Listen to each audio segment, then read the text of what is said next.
मिला है।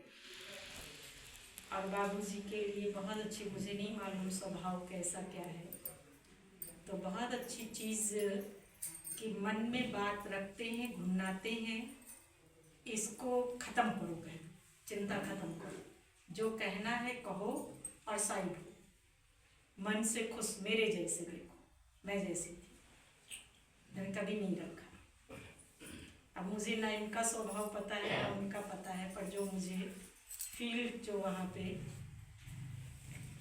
और तुम अब मेरी चिंता छोड़ दो बाबूजी के लिए का, मैं बहुत अच्छी हूँ, मैं बहुत खुश हूँ। अपने को संभालने की जिम्मेदारी लो केवल, अपने को संभालो, बाकी सबको छोड़ो। पर अपनी जीवन जितने दिन हो उतने दिन खुश होकर के, एंजॉय करके जीवन को जियो, ऐसे शब्द उनके थे। तो ऐसे थोड़ी देर लगी वहां पे बात करते कि अपने आप को, फिर मैंने कहा भोग तो खाओ, और अरविंद भाई की बात मैंने कही, थोड़ा सा बुद्धि में आई, शादी की भी बात आप छोड़ के गए, अभी हो रहा है, सब ठीक है, ऐसा करके तो बहुत अच्छा आशीर्वाद दिया, और बहुत सब कुछ अच्छा होगा। तो आशीर्वाद देने में इतना अच्छा सीन था कि मैं वो सीन इमेजिन नहीं, दोनों हाथ से, दोनों अरुण भाई और ये, और आगे और 6-7 लोग, कोई भी मैं पहचानती तो नहीं हूँ, पर 6-7-8 लोग थे जिसको वो आशीर्वाद दे रही थी बहुत अच्छे से। फिर भोग को मैंने कहा भोग तो स्वीकार करो, तो बहुत प्यार से उन्होंने, और भोग खाते खाते उनकी आंखों से आंसू आ गए। तो मैंने कहा भोग खा रहे हो, आपको आंसू क्यों आ रहे? बोली मुझे बड़ा गर्व महसूस हो रहा है कि मैं भगवान के घर का, और भगवान के बाबा ने उनको थोड़ा सा तोड़ के खिलाया जब, तो आंसू आ गए कि मैं भगवान के हाथ से, ये मेरे भाग्य नहीं थे लेकिन मुझे भाग्य मिल रहा है, ये मुझे बहुत इस चीज का गर्व, इस चीज को जो खुशी कहे, इसलिए मुझे ये खुशी के आंसू आ गए। तो बहुत खुश महसूस, बहुत भोग स्वीकार किया। फिर मैं कुछ बात कर रही थी तो कहती नहीं बाबा को भोग खिलाओ। मैंने कहा वो तो खिलाती हूँ मैं, भगवान को, उनके शब्द भगवान को भोग खिलाने के थे। फिर जो सीन जब उनको देख रही थी तो मैंने कहा आप बहुत से लोग आए, सबको आशीर्वाद दो, आप सबकी याद जैसे। तो उन्होंने कहा मैं नहीं दूंगी, ये देंगे। तो उन्होंने इधर इशारा किया, और फिर से लाइट से बहुत सारी लाइट निकलकर जैसे सबके पास आ गई, सबको वो लाइट प्राप्त हुई। और जब सबको आशीर्वाद प्राप्त हो रहा था, तब मेरे मुंह से ऐसे निकला कि कुछ कहना है किसी को? तो बोली नहीं, बस बाबा मुझे, अभी मैं उस घर से गई नहीं, बाबा मुझे हर काम मेरे छूटे हुए करने के लिए भेजता है, मैं नहीं भी जाती हूँ तो बाबा भेजता है। बाबा नहीं, भगवान शब्द उनके थे, मेरे बाबा। जब वहाँ जरूरत होती है तो मुझे भेजता है, मैं भले यहाँ खुश हूँ लेकिन मुझे भेजता है। मैं हर काम करने जाती हूँ, कोई काम उस घर में रुकेगा नहीं, काम होंगे, मैं पहुँचती हूँ, मैं उस घर की सेवा अभी भी करती हूँ। तो मतलब कहीं ना कहीं उस आत्मा की कृपा, दया आज भी इस घर के अंदर है, और वो अपने कार्य कर रही है। तो बाबा परमात्मा कहे उसको कि वो आज भी उस आत्मा को वहां भेज करके अपने काम करा रहा है। तो उसकी शक्ति कहें, वो कब कैसे आएगी वो तो हम आप अनुभव नहीं कर पाएंगे, लेकिन वो करती हैं, और उसकी अनुपस्थिति, वो उपस्थिति वहाँ पर रहती है।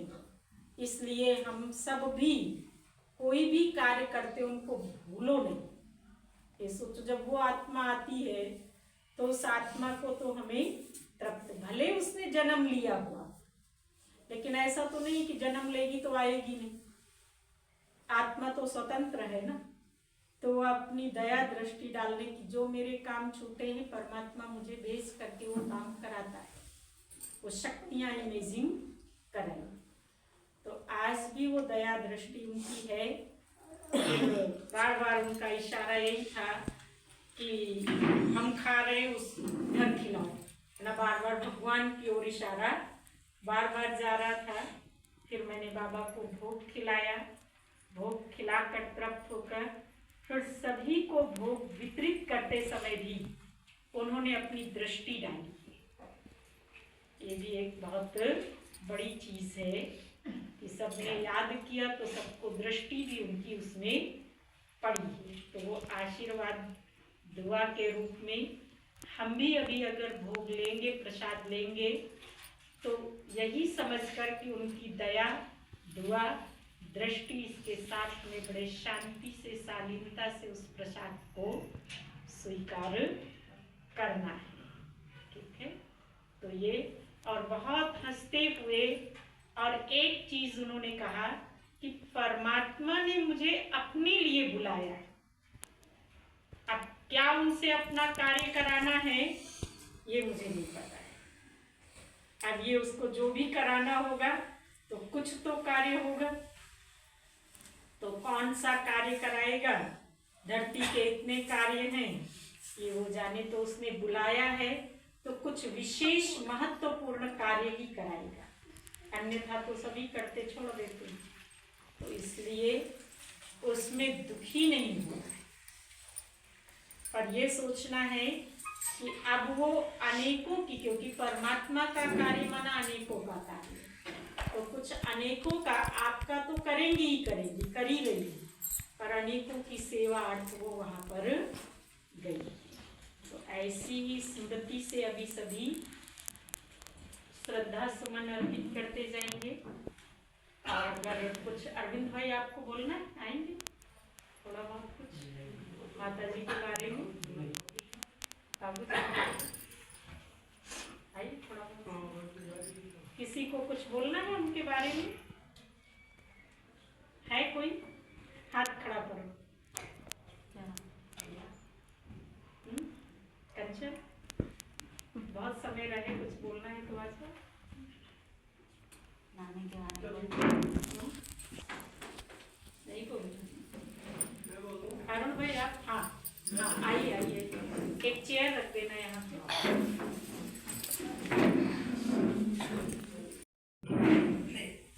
सभी सुनेंगे ना, अच्छा है ना। जैसा कि आप सब लोग भी जानते हैं कि पिछले साल वो यहाँ इस दुनिया से चली गई। मैं उनका पड़ोसी हूँ, तो हमारा सुबह से शाम तक दिन भर उनके साथ रहा, और उनके जो विचार थे, जो बच्चों के प्रति जो लगाव था, उस लगाव को हम लोग याद करते हैं, आज भी याद करते हैं और उस समय भी। और मुझे वो समय थोड़ा याद आता है, स्मरण भी हो रहा है कि वो उस दिन शाम को 7 बजे मेरे से मिली थी, और मेरी छोटी बिटिया का नाती जो 2 महीने का था उसको खिला रही थी, और खिलाते खिलाते वो करीब 10-15 मिनट मेरे हाथ में थे, तो फिर बच्चे को ले लिया, उन्होंने कहा मैं खिलाना चाहती हूँ, उन्होंने खिलाया उन्होंने। और क्योंकि बच्चों के प्रति बहुत प्रेम लगाव थी, उनका लगाव ये था कि मेरे जो सभी बच्चे जो रहे यही सब रहे, तो उन बच्चों के प्रति बहुत प्रेम रहता था, और बच्चों को खिलाया, और इसके बाद ही वो शायद गई हैं, और इसके बाद ही वो इस दुनिया में शायद शाम को 8 बजे 8:30 बजे खाना खाने के बाद, मतलब 1-1.5 घंटे पहले। और जब हमारे ये पड़ोसी जी का मुझे वो आया कि अस्पताल चलना है, तो मैं अपनी गाड़ी तैयार कर रहा था, लेकिन 4:30 बजे सुबह की बात, कि 4 बजे उठ जाते हैं, और 4 बजे ऐसा कुछ उन्होंने, तो उस समय मैंने भी देखा और मेरी मिसेस भी थी साथ में, हम दोनों ही सबसे पहले गए और सब कुछ देखा। तो ऐसा महसूस हुआ कि अब ये संसार सागर को छोड़ चुकी है और चली गई। उनके बारे में ये था, इतने वर्षों से जब हम साथ में रहते हैं तो बहुत सारी चीज़ें हमारे मन में स्मरण में ये चीज़ आती हैं, और कि वो उनका स्वभाव कैसा था और किस तरह के विचार उनके थे। तो जो मैंने महसूस किया है, मैंने ये महसूस किया है कि उनका नेचर एक दया भाव का था। दूसरा ये था कि खिलाने की प्रवृत्ति बहुत थी। मैं आज यहाँ सब लोगों के सामने कहूँगा इसलिए कि जब उन पड़ोस में रहने के नाते जब कुछ वो अच्छा बनाती थी तो लेके अपने हाथ से चली आती थी कि नहीं पड़ोसी जी आपको खाना ही है। तो अरे नहीं मैं नहीं खाना है, मुझे तो दफ्तर जाना, कहीं जाना। तो बोले नहीं आपको खाना ही है ये। तो एक ये भावना जब किसी के प्रति रहती है कि किसी को खिलाना है और निस्वार्थ भाव से खिलाना है, तो वो जो आत्मा रहती है बहुत पुण्य आत्मा मानी जाती है मेरे हिसाब से, जो मैं सोचता हूँ। और ऐसे बहुत कम लोग होते हैं जो इस तरह का सोचते हैं। दूसरा ये है कि तीसरी बात जो मुझे उनके साथ बहुत सालों से रहने के कारण ये समझ में आई कि वो जो भी बात बोलती थी स्पष्ट शब्दों में बोलती थी। ये बहुत बड़ी बात उनकी रहती थी और वो हमने अनुभव भी किया। और थोड़ा उनके बारे में ये भी था कि वो गुस्सा भी कभी कभी होती थी, हमारे पड़ोसी जी से हो जाती थी, मेरे से फ़ोन पे बात करती थी, पड़ोसी जी से भी नहीं करती थी। पिछली बार कुछ दिनों पहले वो थोड़ा नाराज़ हो गई थी कि गांव चले जाते थे तो ज़्यादा दिन रुक जाते थे, तो वो बोलती थी कि इतना दिन नहीं रुकना, आ जाओ आप। तो मुझे फ़ोन करती थी कि मतलब वो आए नहीं हैं ऐसा करके। तो इनसे बात भी कभी एक बार हुई थी, ये मुझे भी दुख हुआ, मैंने पड़ोसी जी को बोला भी था कि आप आ जाइए, ऐसा नहीं है। आपको बोले मैं थोड़ा काम है, खेती बाड़ी का करते हो, तो वो बात नहीं, गुस्सा बहुत हो जाती थी कभी कभी।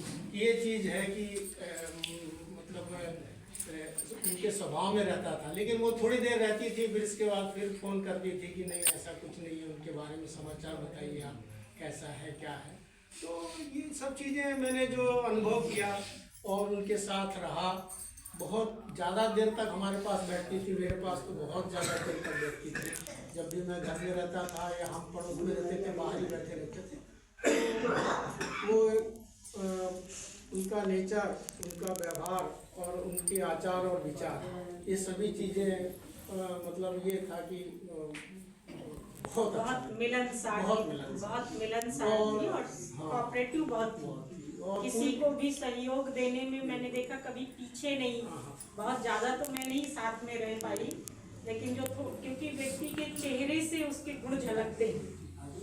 और एक चीज़ और मैं बोलना चाहूँगा कि कॉलोनी में जो हम जिसमें रहते हैं, जिस कॉलोनी में 50-100 परिवार हमारे आसपास रहते हैं, जो एक परिवार की तरह ही रहते हैं, तो कोई ऐसा घर नहीं था जहाँ कुछ भी धार्मिक कृत्य हो या किसी तरह का भी कोई भी कार्य हो तो उस घर में ना जाए, ऐसा हो ही नहीं सकता।